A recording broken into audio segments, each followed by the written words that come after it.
Hoy es el primer viernes del mes y el primer viernes del mes siempre en nuestra charla principal lo dedicamos a temas verdes. En la coyuntura de la campaña política electoral decidimos buscar a aquellos candidatos que han hecho propuestas para mejorar el medio ambiente y contrarrestar, ¿verdad?, lo que hemos hecho malo también como humanos en nuestro país. Tenemos que hablar de temas como el acceso al agua, la ley del agua, ¿verdad? Cómo disminuimos o erradicamos la contaminación del agua, Tony. Sí, reciclaje, Educación de educación, reciclaje. El otro tema es el desarrollo sostenible tomando en cuenta cómo urbanizaciones. crece cómo urbanizamos, pero con el mínimo impacto en el medio Y ambiente. lo otro es fortalecer la ley del Ministerio de Medio Ambiente. Que le den dientes, Que ¿verdad? le den dientes de verdad. Para poner multas y sancionar. Esos son temas que pueden manejarse desde la Asamblea Legislativa. Hemos sondeado a la mayoría de candidatos de todos los partidos políticos e identificamos a dos. A dos que dentro de su plataforma pues han estado, han reforzado sus mensajes en el tema verde. Y es así como el día de hoy vamos a conversar con Alma Sánchez. Ella es candidata a diputada por San Salvador del partido Vamos. Hola, Alma. Hola, Alma. Muy buen día, un gusto de saludarles. También a los radioescuchas, también a Juan Marcos Álvarez. Un placer de que me conozca, porque bueno, los ambientalistas de alguna trayectoria aquí en el país ya sabemos quién es él. Y pues es un placer poder estar aquí, compartir inquietudes, trabajos hechos de 25 años de gestión territorial, ambiental y de la ciudad. Así que estoy a sus órdenes. Gracias. Muy bien, Alma. Gracias, Alma. Primera vez con nosotros. Y Juan Marco Álvarez, ya lo mencionaba ella, quien fue director, presidente, presidente o director ejecutivo, fundador de Salvanatura. Director ejecutivo, nunca fui presidente. Bueno, de Salvanatura. De Salvanatura, y alguien que ha estado muy identificado con el tema medioambiental, con quien hemos tenido la oportunidad ya de conversar, incluso de temas verdes. Juan Marco, ¿cómo estás? Buenos días. Muy bien, bastante bien, con mucha intensidad en la campaña y con mucho ánimo, entusiasmo. Qué placer estar de nuevo aquí con ustedes y Alma, el gusto es mío conocerla. También he escuchado cosas muy buenas de usted. Qué bueno que va por la contienda. ¿Qué has escuchado de Alma, Juan Marco? Sí, claro, que está muy enfocada en temas más urbanos. Hacerle campaña, vaya. Hacerle campaña. Pues sí, porque de todos modos no son contrincantes. No. Ella va por San Salvador y tú vas por La Libertad. Es correcto, desde esa perspectiva, pues no somos contrincantes. Y realmente al final yo no, o sea, cada quien tiene sus propuestas de diferenciación, pues, y realmente La Libertad, yo en lo personal, si hablamos de contrincantes, no veo a nadie que lidere la temática ambiental, y en San Salvador me da mucho gusto que Alma sea una de las líderes, pues. A ver, realmente no tengo a muchos otros mapeados en San Salvador que lleven esa temática como lo lleva Alma. Sí, comencemos con... Gracias Juan Marco. Comencemos porque con también Alma. El tema ambiental no debe de ser para diferenciar, ¿verdad? O para tener desencuentros, sino que para unirnos en una causa que tiene un sentido común. Ustedes dos, tema de país, y si ustedes dos llegan a convertirse en diputados, se van a echar la mano en el tema ambiental. Así esperaríamos. Al final del día de eso se trata. Comencemos con Alma. Hablemos del tema agua, que ha generado mucha controversia por principalmente el artículo que tiene que ver con el ente regulador en la ley del agua, que si más privados, que si los privados no deben estar en la junta directiva. ¿Qué piensa usted? Y vamos a ir rápidamente abordando los temas porque si no, no nos alcanza el tiempo. Adelante, Alma, ¿qué piensa usted de cómo debe ser este ente regulador del agua en el país? Bueno, me parece que ya ese es un punto superado dentro de la discusión de los artículos de la Ley General de Agua por parte de la comisión actual que lo mira. Sí he sido siempre del criterio de que el organismo rector debe de ser eminentemente público, ¿verdad? Pueden haber otro tipo de espacios que de hecho lo contempla la Ley General de Aguas en sus propuestas, especialmente la propuesta que presentó el exministro Rosa Chávez en el 2012, ¿verdad? Sabemos que hay 4 propuestas de Ley General de Aguas y la propuesta del ministro sí era con la ayuda de la UCA, ¿verdad? Porque también la UCA hizo ciertos aportes para algunos artículos, entre ellas ¿verdad? El organismo rector de lo que sería la autoridad del agua y que fuera de orden público. Obviamente, a mi manera de ver, hay que mejorar algunos aspectos de redacción o de regulación de este artículo, porque debería de garantizarse incluso las personas que van a formar parte de esta autoridad, que no tengan intereses encontrados, que no formen parte de otras asociaciones que pudieran ser de orden privado y que tengan interés en ello. No obstante, sí creo que la empresa privada debe de estar en espacios, por ejemplo, los organismos zonales de cuenca, o algo que yo he venido trabajando en los últimos años, que son los fondos de agua. Actualmente estoy trabajando en una propuesta de fondos de agua en Honduras y también la trabajé acá hace como 2 años y pues creo que ahí es donde podemos aprovechar el fuerte potencial de la empresa privada. Ok, entonces la cabeza del ente regulador es el Estado, ¿verdad? Acompañado de otros entes del Estado y de privados. ¿Es así entonces, Alma? No, en la autoridad del agua no deberían de estar los privados. Ok, ajá, siendo que estas otras células, ¿cómo le llamaste? Juntas. Los organismos zonales de cuenca, ¿verdad? Que tienen diferentes integrantes, ¿verdad? O sea, la propuesta de los organismos zonales de cuenca es que estén compuestos de la mayor diversidad de integrantes y ahí pues obviamente debe de ir la empresa privada. Ok, ¿qué piensas al respecto, Juan Marco? Queremos escuchar qué opinas al respecto y después vamos con preguntas. De acuerdo. Para mí es sumamente positivo que se siga discutiendo el anteproyecto de ley en la Asamblea y que se haya preaprobado, o que sea preaprobado en la Comisión de Medio Ambiente y Cambio Climático, la creación de la Autoridad Nacional del Agua como entidad autónoma de derecho público, comprendiendo lo técnico, lo administrativo y lo financiero.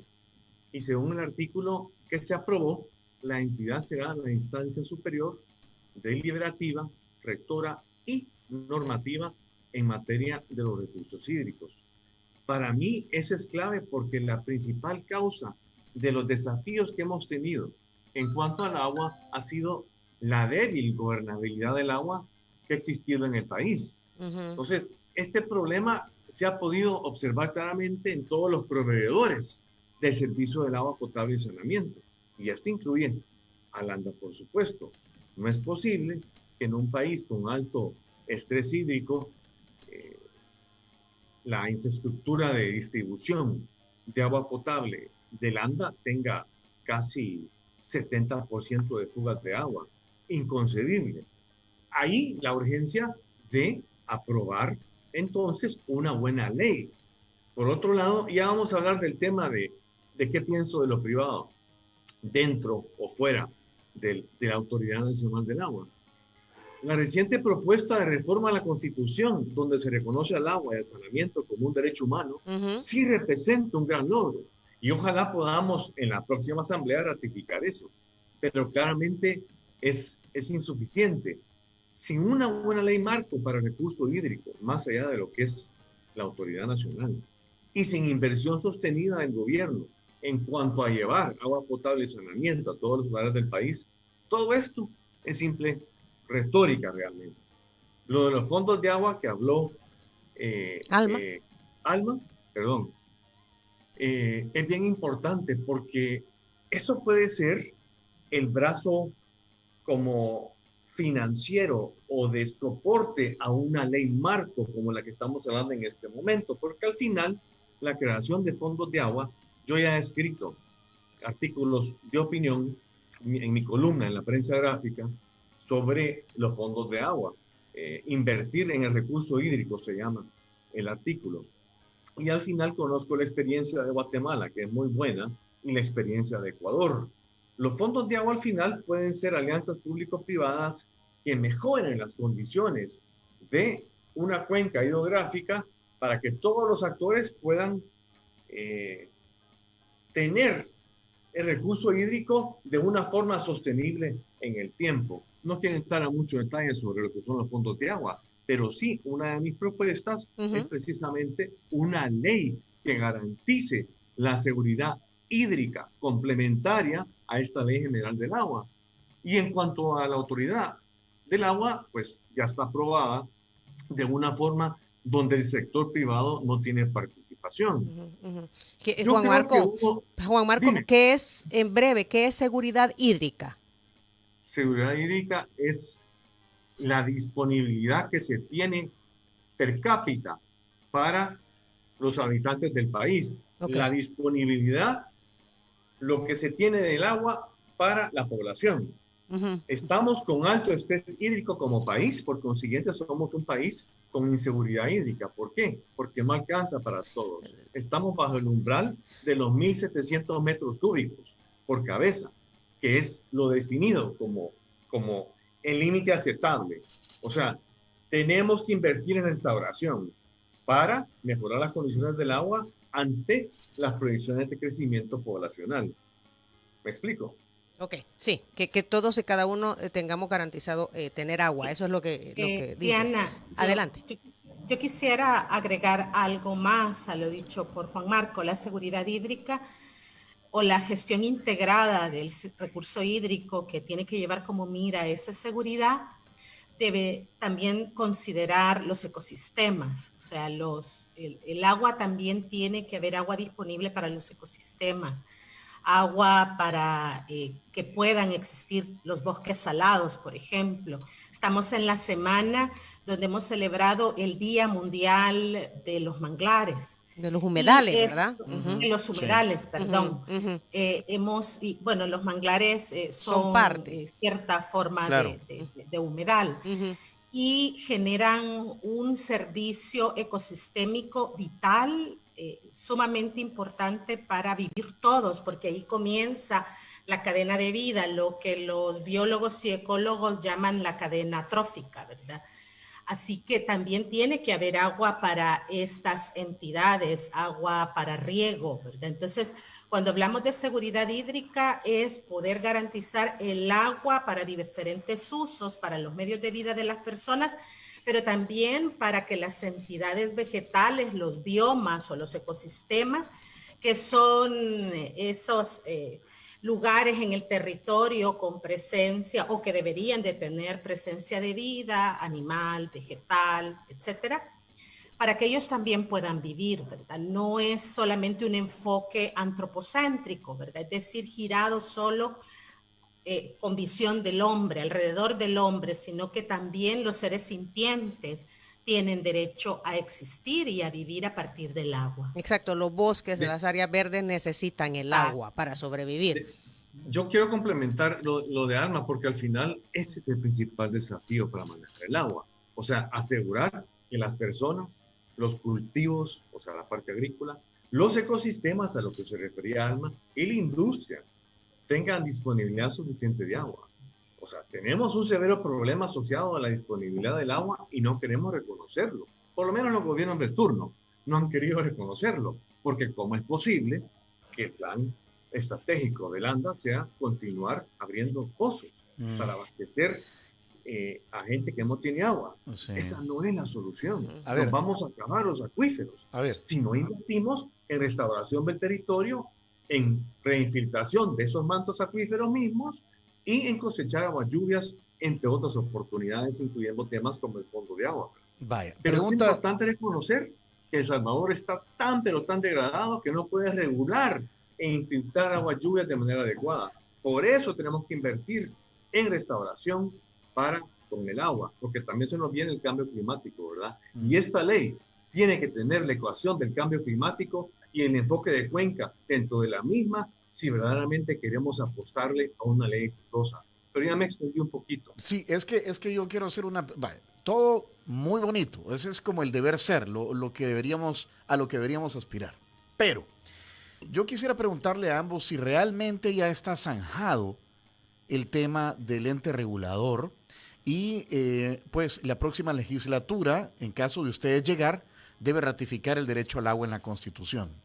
Yo no sé, porque a la hora de llegar a la Asamblea, ustedes, en caso de que lleguen, se van a encontrar con un montón de fuertes intereses económicos, que son los que han detenido esto a lo largo de todos los años, estos que se ha venido discutiendo la famosa ley del agua. Que los cañeros, que las industrias y empresas que botan, vierten sus residuos. Que necesitan para su producción sí, agua y que la tiran contaminada a los ríos. El tema agrícola, es decir, ahí empieza el estira y encoge. Y las urbanizaciones, Tony. Los constructores. Ajá, los constructores que hacen un proyecto nuevo, ¿verdad? Y entonces para abastecer de agua este proyecto nuevo disminuye el caudal para otros. Y ese ejemplo está claro en Santa Tecla, por ejemplo. Entonces, ¿cómo se van a plantar ustedes ante estos intereses que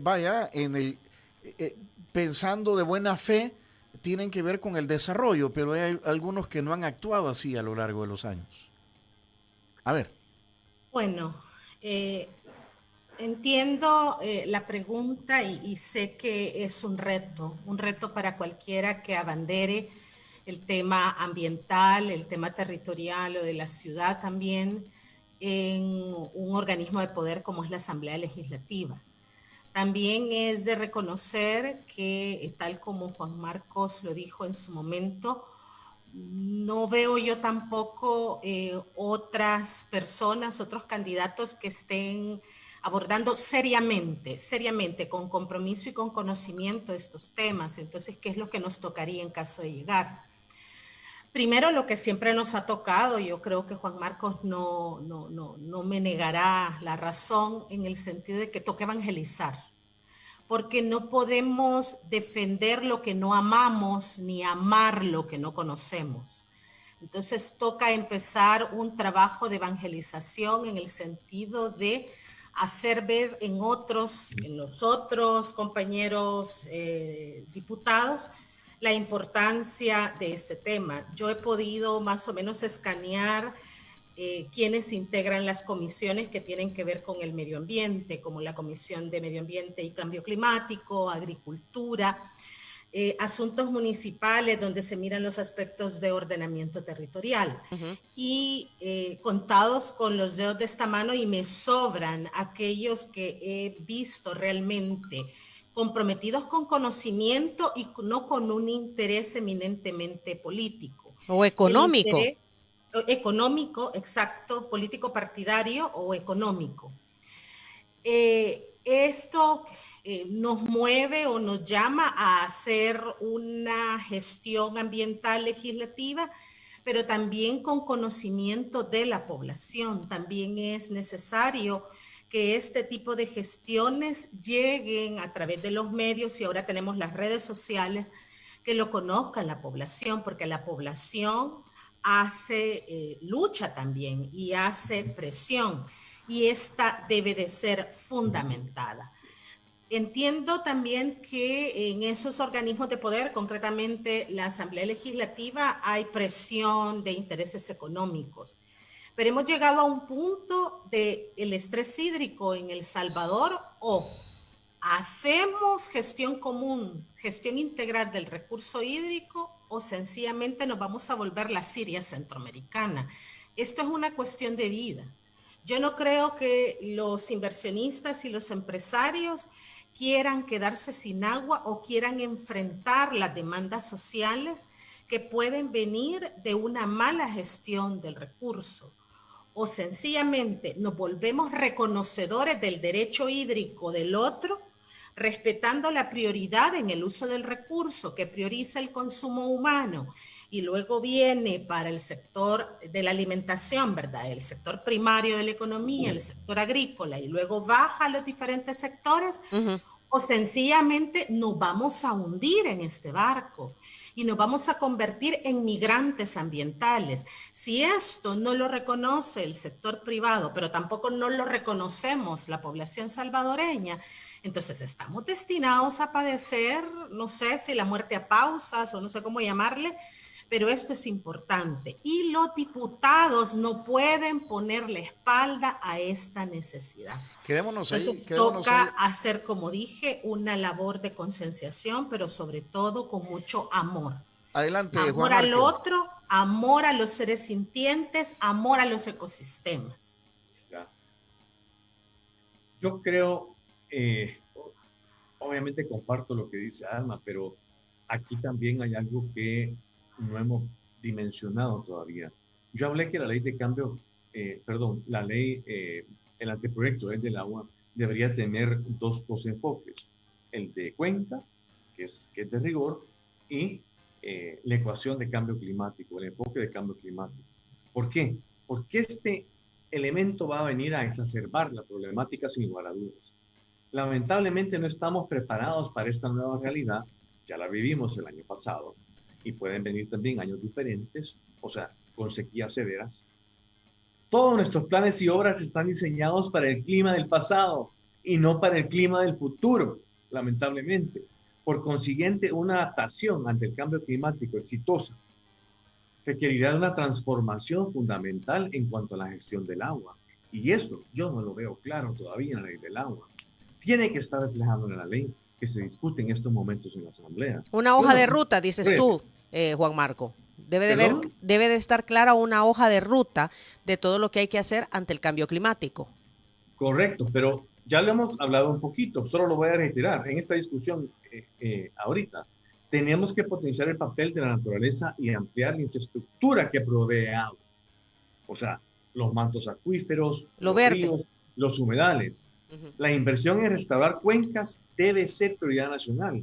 Incluye restaurar bosques en tierras altas y otros ecosistemas cruciales como áreas ribereñas y también los humedales, como ya lo mencionamos, y manglares inclusive. Tenemos que entender que el nivel actual de deterioro está comprometiendo nuestra seguridad hídrica, incluyendo aumentos en el costo de distribución del agua, que es algo que nadie tampoco habla, ¿verdad? Entonces, ¿qué requerimos? Inversiones sostenidas en revertir degradación actual, pero acompañadas de mejores políticas públicas. No solo la ley del agua, la ley de seguridad hídrica enfocada también en estos fondos de agua y también ordenanzas municipales complementarias a nivel de alcaldía, ¿verdad? Este combo, si se quiere, va a traer importantes beneficios para los ecosistemas, incluidos suministros de agua más confiables y reducción de riesgos de inundación. Y termino con esto. El tema de la legislación tiene que revisarse porque no es posible. Hablábamos de urbanizaciones desordenadas y que impactan el recurso hídrico. Eso pues lo venimos viendo desde hace años. Realmente contamos con una ley de ordenamiento territorial. ¿Se acuerdan que la aprobaron hace más de una década? Y ahí está. Hay buena legislación, pero por alguna razón, puede ser intereses económicos, intereses políticos, como lo quieran ver, ahí está tirada esa ley. Tenemos que revisar legislación actual para ponerla en práctica y también revisar legislación actual para mejorarla, incluyendo la Ley General de Medio Ambiente que ustedes al principio de esta conversación la comentaron, ¿verdad?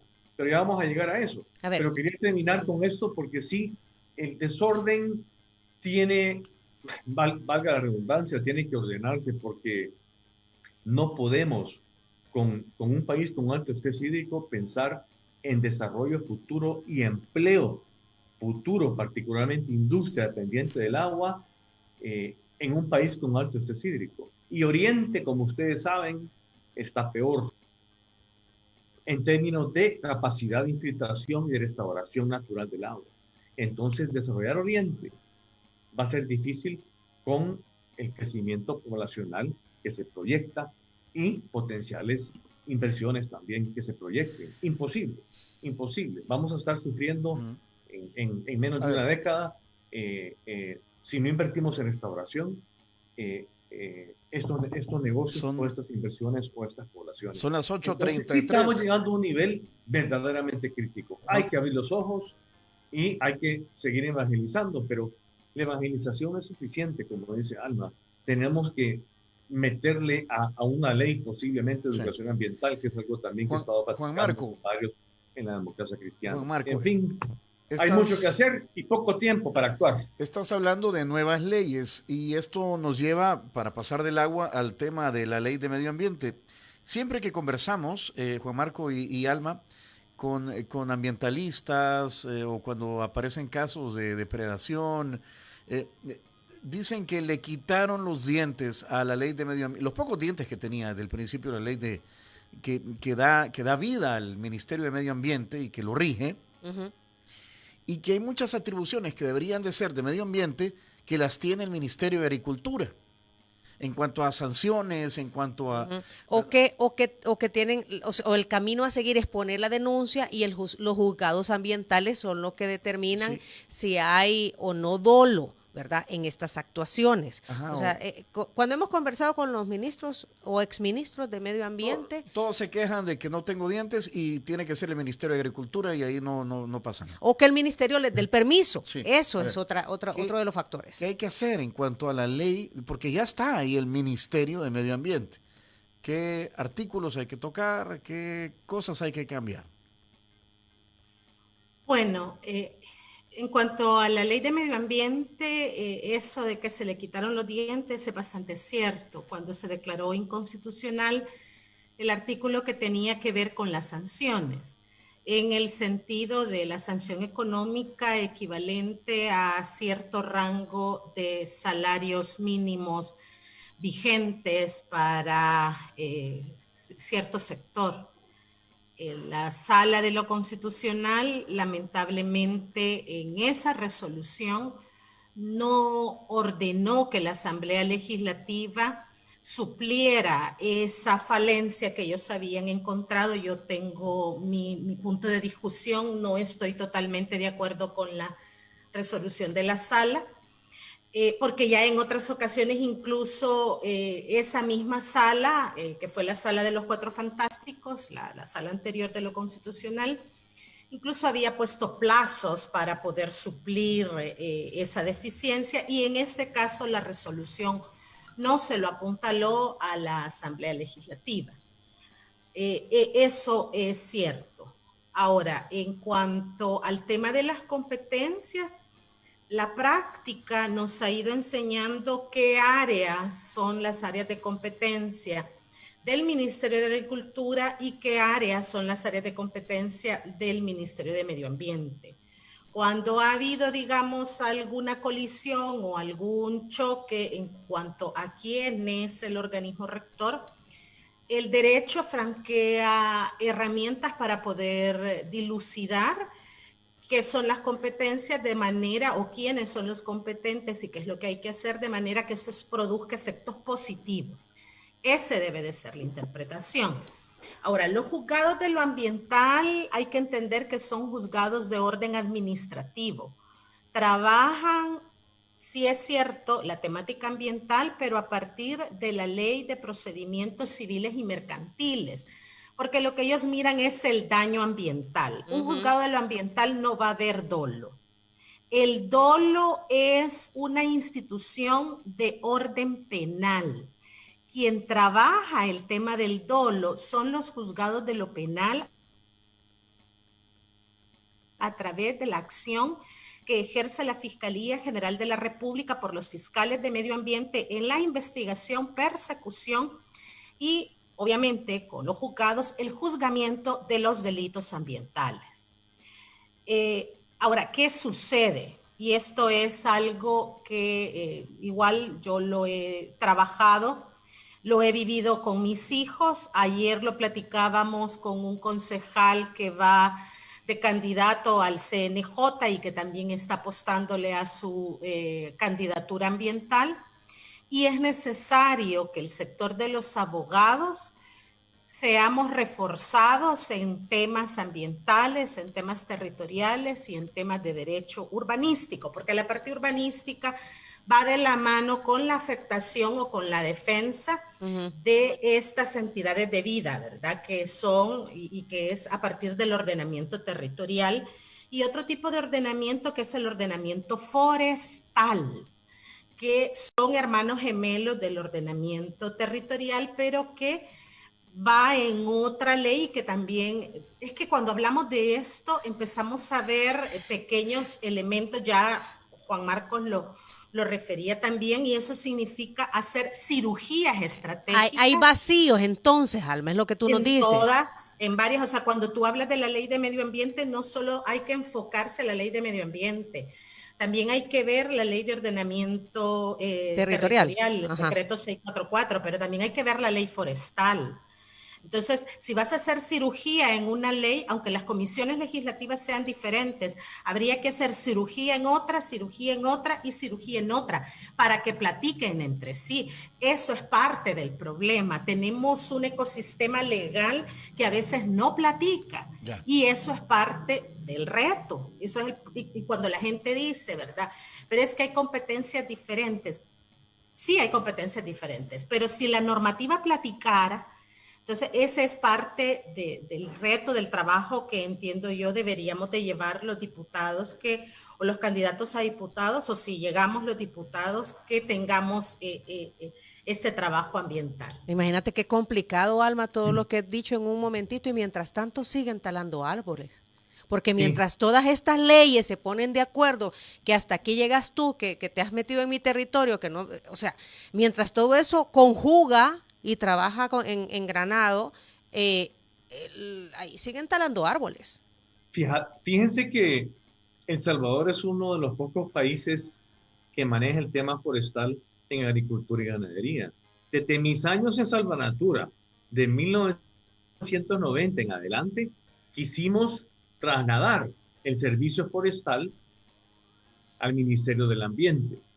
Porque ¿cómo es posible que tengamos a una exministra hablando de que va a reforestar la mitad del país con el reto BON o el BON Challenge, como le llamó la exministra en su momento, cuando la competencia de reforestar cae dentro de agricultura y ganadería? Ahí tenemos un primer dilema de pura retórica en términos de acción, porque no se ponen de acuerdo. La ley forestal nueva, si bien es cierto, puede ser mucho mejor que la anterior, al final, en términos de su ejecución e implementación, deja mucho que desear. Y por eso el Ministerio del Ambiente se limpia las manos. El tema forestal, así como las áreas naturales que maneja el ISTU, deberían estar dentro del Ministerio del Ambiente. Me refiero a Cerro Verde y el Parque Walter Tilo Deininger, que por una mala administración y falta de visión se quema todos los años. En fin, está pésimamente manejado el Deininger por el ISTU. El de San Diego, exacto. Cierto, correcto, todos los años se quema, ¿cierto? Se quema, sí. Otro tema que tenemos que mover al Ministerio del Ambiente es la ley que acuerpa la firma del país del convenio CITES, que tiene que ver con tráfico ilegal de especies amenazadas en peligro de extinción. ¿Eso por qué lo tiene que manejar agricultura y ganadería? También lo venimos pidiendo desde mis años en Salvanatura, que se traslade al Ministerio del Ambiente, a donde por naturaleza propia institucional debería quedar. De nuevo, somos el único país que tiene esas como disyuntivas legales que al final no hacen que la parte ambiental verdaderamente camine en esos tres aspectos. Entonces, de forma adecuada. Ok, brevemente, ¿cuál es la propuesta de ambos? Entonces, hay que ver, hay que conjugar montón de leyes. Hacer esas cirugías. Ajá, o sea, porque entonces hay un montón de leyes que en la práctica cirugía de nada más sirven. Que plástica. Ajá. No se hablan, dice Alma. No se contestan, ¿verdad? Como dice Alma. O sea, ¿qué hay que hacer entonces? ¿Sacar lo mejor de cada una y hacer una nueva ley? No. Son más decisiones estratégicas que son más bien acuerdos entre ministerios al final, que posiblemente van a tener que verse potenciados con nueva legislación, porque la ley forestal actual habría que desaparecerla o eliminarla para que el tema forestal quede dentro del Ministerio del Ambiente. Yo no soy abogado, no estoy hablando con la autoridad de vida, pero ese es un caso que he visto que podría funcionar. El tema del ISTU el traspaso de áreas naturales al Ministerio del Ambiente a través de un simple convenio se puede hacer. O sea, no tiene necesariamente que pasar por la Asamblea Legislativa. Tiene que haber convicción de que esa decisión es la mejor para el país. Eso es lo que hace falta. La famosa voluntad de hacer las cosas, pues. Yo sí creo, yo fui operadora del sistema de administración de justicia ambiental. Conozco el dolor de sentir que un caso se cae porque no existe una disposición legal que lo reconozca expresamente. Fui fiscal ambiental durante casi 7 años y puedo comentar lo que voy a decir a continuación. Sí creo necesario que se hagan reformas, como decía Juan Marcos, o cirugías más que estéticas. O sea, la ley de medio ambiente, hoy con el reconocimiento constitucional del agua y saneamiento, pero todavía no tenemos un reconocimiento constitucional del derecho humano al medio ambiente sano y equilibrado, todavía sigue siendo un reconocimiento a partir de una interpretación valorativa que ha hecho la Sala de lo Constitucional. Eso tiene fuerza, sí tiene fuerza, pero no tiene la misma fuerza o el mismo impacto que cuando el juzgador mira en la Constitución ese derecho, se sienta obligado y conminado a aplicarlo, porque luchamos frente a un derecho fuerte que es el derecho de la propiedad privada.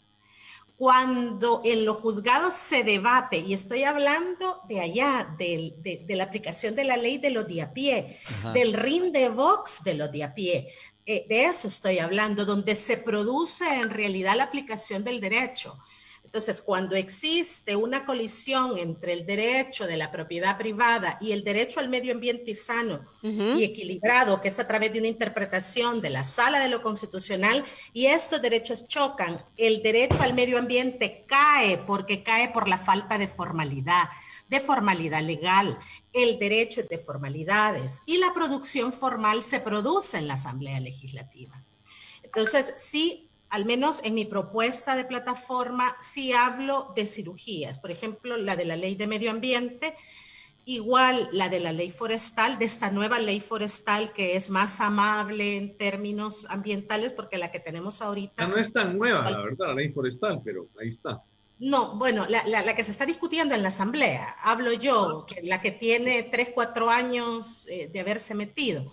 La actual viene del 2003 y es un enfoque más productivo, más de producción del sector forestal. Y eso también tenemos que retomarlo en lo que hablaba de un ordenamiento forestal. Pero también tiene que haber educación, porque nosotros como salvadoreños hemos tenido una trayectoria de no reconocimiento de este sector tan importante que es el sector forestal. No le hemos dado el verdadero valor de la importancia económica que puede generar la economía, los empleos, que puede generar un sector forestal en un marco de un fondo de agua, por ejemplo, que ya lo hablábamos con Juan Marco. Entonces, esta ley forestal debe de reconocer el ordenamiento forestal, pero también debemos de apostarle a esa parte educativa. Yo lo he vivido de fuente directa. Uno influye en los hijos y a veces no se da cuenta. Yo tengo un hijo que está estudiando bachillerato y me dijo, yo quiero ser forestal. ¿Y a dónde le ofrecía yo aquí un bachillerato forestal? Aquí en El Salvador. ¿A dónde?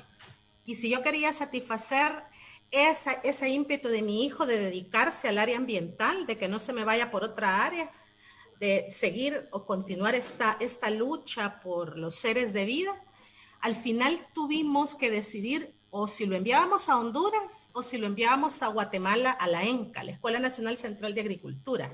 Al final él está estudiando en la Escuela Nacional Central de Agricultura de Guatemala porque es la más cercana que ofrece formación forestal desde el bachillerato. Qué bueno, Alma, qué bueno que ha influido en su hijo. No, y que lo ha apoyado en la búsqueda de lo que él quiere. Sí, nos quedan como 12 minutos y quisiera aprovecharlos pasando al tema del desarrollo urbanístico, y partiendo de una pregunta que hace un oyente, híjole, ¿qué opinan de, sin satanizar Híjole, ¿dónde está? Ya la busco. Que tiene que ver con ¿cómo se llama? Valle del Ángel. Valle del Ángel, Ajá. vaya. Aquí, sobre la urbanización que se quiere hacer en Valle del Ángel. De ahí podemos partir para el tema del desarrollo, porque la construcción, el desarrollo sostenible. El desarrollo urbano. El desarrollo urbano. No, dicen que no se puede detener. Centros comerciales y todo esto. Vaya. Este es un claro ejemplo de lo que la población está protestando, por un lado, ¿verdad? En la población local. ¿verdad? Exacto, la población local está protestando y que una de las justificaciones es precisamente que al seguir esta urbanización va a disminuir la filtración de agua en la zona, por ejemplo, para hablarlo así de claro. Y Casalco dice, nuestros afiliados están como en regla, todos buscando el desarrollo sostenible, pero no todos los constructores son nuestros afiliados. Lo que pasa es que ya a las horas de las horas vemos aquella gran infraestructura, sí, ¿verdad?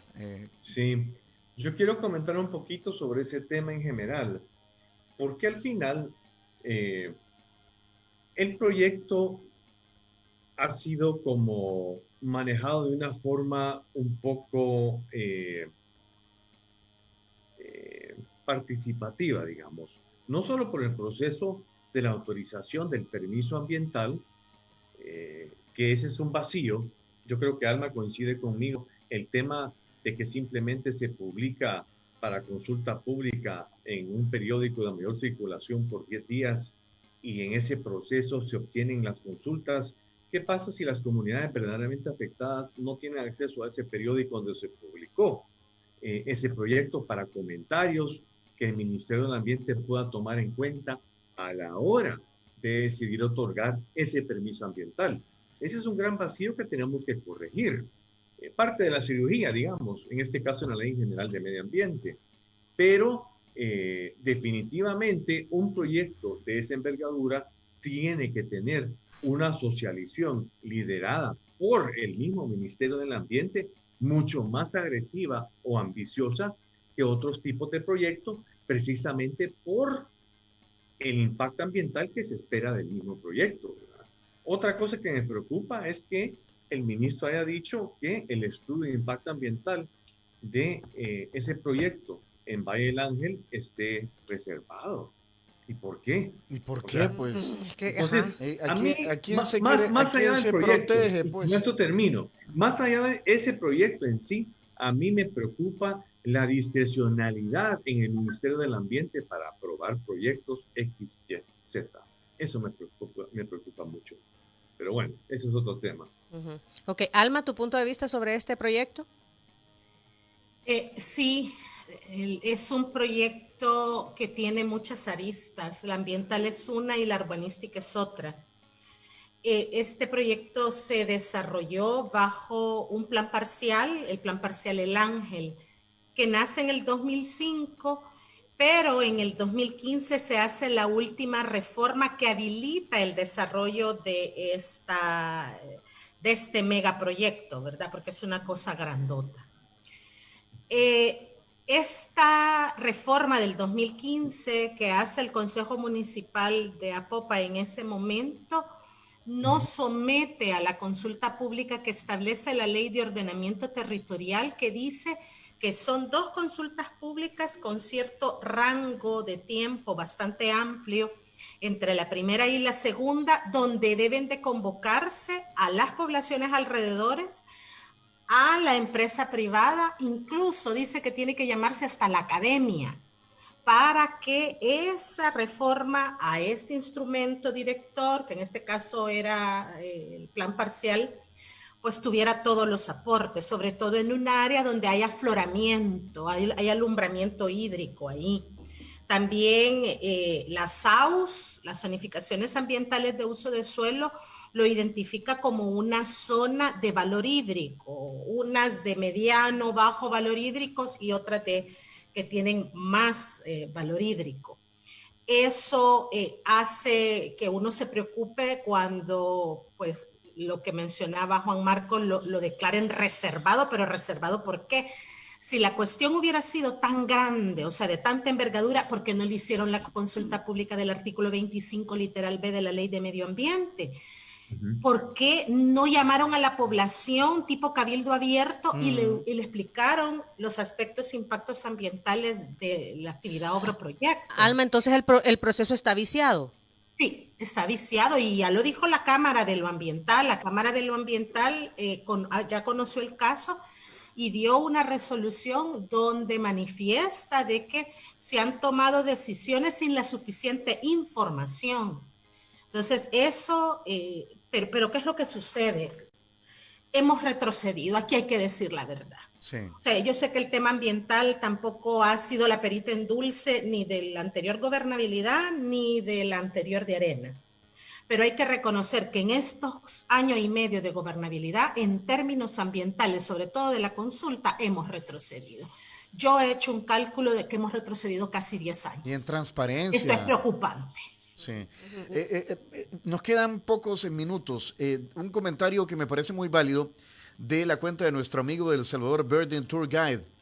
Dice, uno de los mayores problemas ambientales que tenemos como país es el cambio de uso de suelos.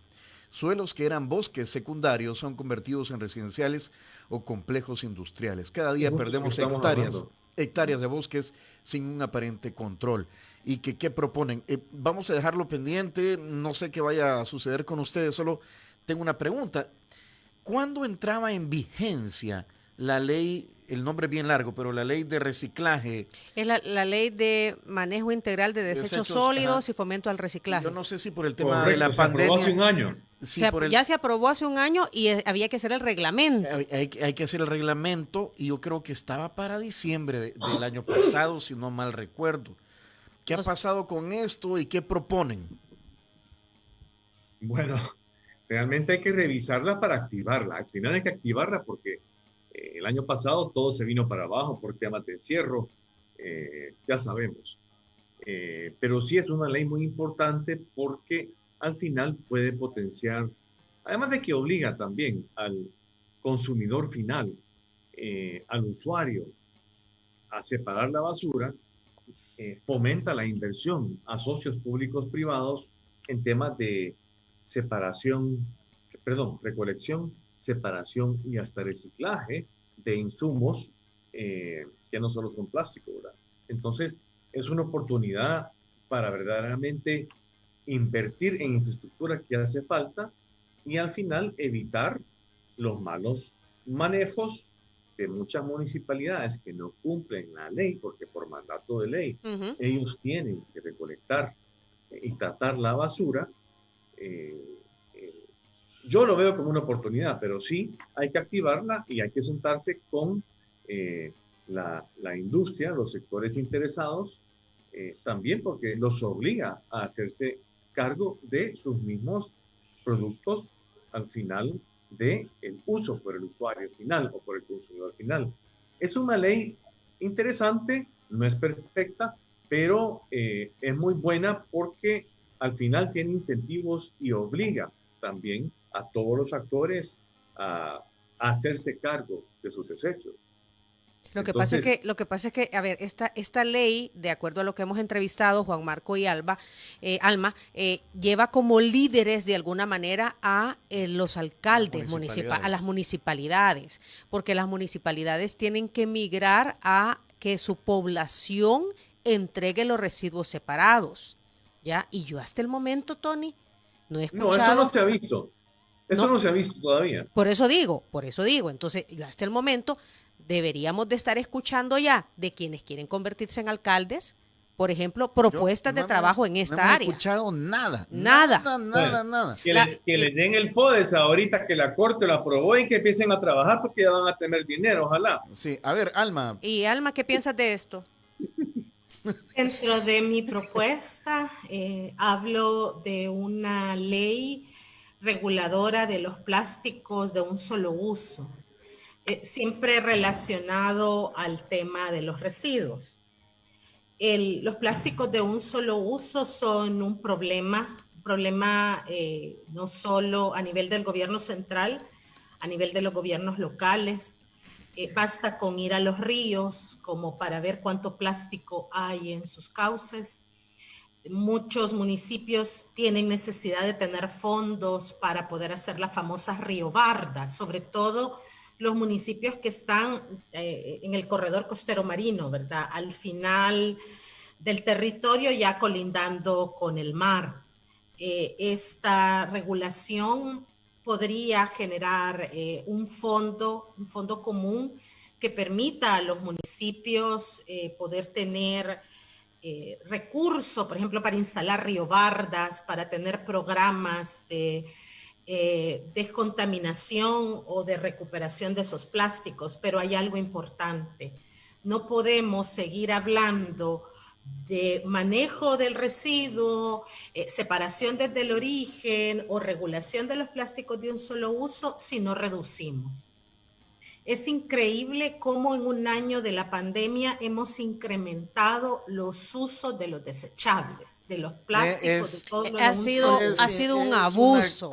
Es una cosa espantosa. Da lástima. Man. Sí, y bueno, yo les quiero comentar algo que me sucedió ayer. Iba a comprar una bebida que antes la vendían en una botellita de vidrio y me dijo la proveedora que se había pasado una botellita de plástico de un solo uso, porque por la pandemia la gente no quería agarrar una botella de vidrio que había sido lavada, higienizada, etcétera, etcétera, sino que querían una botella plástica, pero una botella plástica que la pudieran botar. O sea, hemos retrocedido. Sí, bueno, ni siquiera retrocedido, porque antes todo era reusable, ¿verdad? La verdad es que hemos entrado a una dimensión que de no pararla, de no contingenciarla, y la regulación es parte de esos instrumentos de contingencia, vamos a seguir produciendo plásticos que van a dar al mar, que se convierten en microplásticos, que llegan a los pescados, que al final pues nos terminamos comiendo nosotros, y como todo es karmático, ¿verdad? En términos ambientales, todo se devuelve, nos estamos volviendo víctimas de nuestras propias acciones. Si eso tampoco es algo que va a llegar al sentir de las personas a través de la educación ambiental, pues entonces estamos haciendo poco. Debemos de trabajarlo de forma paralela, de forma integral. Pero lo de retroceso no es realmente un retroceso, es simplemente que el plástico en la pandemia se ha utilizado un poco más, pero también por fines de prevención. Ahora, yo en lo personal no coincido con Alma en la prohibición del plástico de un solo uso. ¿Por qué? Ya hay una recicladora acá de plástico de un solo uso y sí funciona. No es suficiente porque no recopila todo. El problema al final es la falta de educación y la falta de recolección o incumplimiento de la ley por las alcaldías. Porque si tuviéramos alcaldías con buena inversión en recolección y separación y tuviésemos infraestructura de reciclaje más allá de lo que existe, estuviéramos con menos problemas y no estuviéramos hablando de colocar biobardas, precisamente porque hubiese un incentivo para recolectar el plástico, así como ya existe para el aluminio. Entonces, yo he visto que las prohibiciones, particularmente en los municipios de Guatemala, a donde existen las prohibiciones de plástico de un solo uso, incluyendo Antigua Guatemala, al final no funcionan. Entonces, yo no estoy del todo convencido, pero ese es otro tema de discusión. La verdad que este tema hay que hablar mucho y nosotros aquí le apostamos a la educación, en realidad. Aquí en este programa le apostamos a la educación, a colocar responsablemente nuestros residuos, ¿verdad? No es un problema de un plástico de un solo uso, no es un problema de una botella de vidrio. No solo encontrás plástico de un solo uso. Y vidrio, papel, cartón, exacto. Encontrás de todo. Ajá, entonces si nosotros lo disponemos responsablemente, no vamos a tener esos problemas de contaminación ambiental que tenemos actualmente. Yo he quedado gratamente sorprendido del manejo que tienen del tema ambiental nuestros dos invitados esta mañana. Tienen clara la película, ¿verdad? Sí. Ahora, el objetivo es que cuando se llegue a la Asamblea Legislativa, apliquen esa claridad. Sí, en caso de llegar, vaya, les vamos a dar aquí chance para que pidan el voto, vaya. Alma, tiene 30 segundos, adelante. Bueno, soy Alma Sánchez, candidata a diputada por el partido Vamos para San Salvador, casilla número 7. Mi eslogan es Alma, Campo y Ciudad, medio ambiente, territorio y ciudad. Si quiere votar por estos 3 elementos en la Asamblea Legislativa, vota por Alma Sánchez, marcando la casilla número 7 para San Salvador. Eso, Muy muy bien, Vamos. muy bien. Los mismos 30 segundos para Juan Marco. Juan Marco, y aquí alguien preguntaba, algunos preguntaban porque tú representas o estás en un partido político que es de tradición y dicen, muchos dicen, ya no más a los partidos tradicionales. Bueno, al final las nuevas personas hacemos los partidos. Los partidos son los que evolucionan con gente nueva. Y la democracia cristiana está demostrando que está ciudadanizando la democracia con gente nueva. Vamos, gente nueva. Ahora yo soy secretario nacional adjunto del PDC, eso algunos lo desconocen, pero para el tema del voto, al final, pues yo busco un El Salvador verde y productivo, es lo que he hecho por 30 años y estoy convencido que con tu voto, fe y esperanza, sí vamos a lograr ese Salvador verde y productivo por el cual vengo luchando. Voy por la casilla número 1 en la libertad, por la democracia cristiana. Muy bien. Ahí estamos. Ok, Alma, Juan Marco, muchas gracias por responder a nuestras inquietudes y de la audiencia también de Diana Verónica y Tony. Hay cantidad de comentarios, Híjole, sí, ¿verdad? Que la verdad que el tiempo no alcanza. nos mata. Sí, en temas ambientales hay mucho que hablar, ¿verdad? Y hemos tocado algunos puntos nada más con ustedes. Gracias a ambos. Alma, primera vez con nosotros, espero no sea la última, independientemente llegue a la asamblea El o no. resultado, sí, pues yo encantada de volver a participar y compartir con ustedes. Muchas gracias. Tengan bonito día a usted y también a los que nos escuchan. Saludos ahí a don Josué. Ah, gracias, sí, se la vamos a mandar, se la vamos a que dar. está pendiente de venirnos a contar el chiste completo. De contar un chiste que nunca terminó de contar. Y Juan Marco no sabía que era secretario adjunto del PS. Secretario nacional adjunto. Nacional adjunto, mira pues. Sí, en la comisión política se han dado muchos cambios. La mayoría somos nuevos ahora. Bueno. El 90%. Qué bueno. Bueno, Juan Marcos, siempre es un gusto tenerte con nosotros y que respondas a nuestras preguntas. De eso se trata, ¿verdad? Suerte para ambos. Un abrazo. Muchas gracias de nuevo. Que estén Cuídense bien. mucho. Gracias.